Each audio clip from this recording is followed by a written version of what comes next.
Hey, assalamu alaikum everyone. Welcome back to the Pepe update today. And I'm very surprised with the performance that Pepe is actually putting out.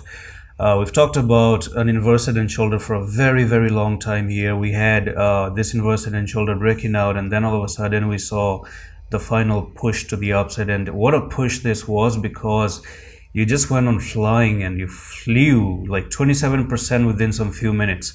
And yesterday was pretty amazing. Today also I think it's going to be amazing as well.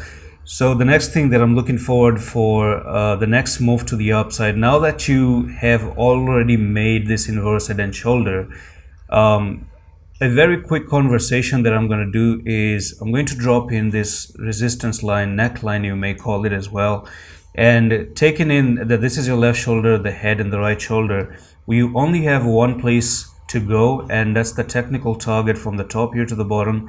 And since you're breaking up, Pepe is looking to make it up to 13,673. So that is going to be a further continuation of 30% to the upside.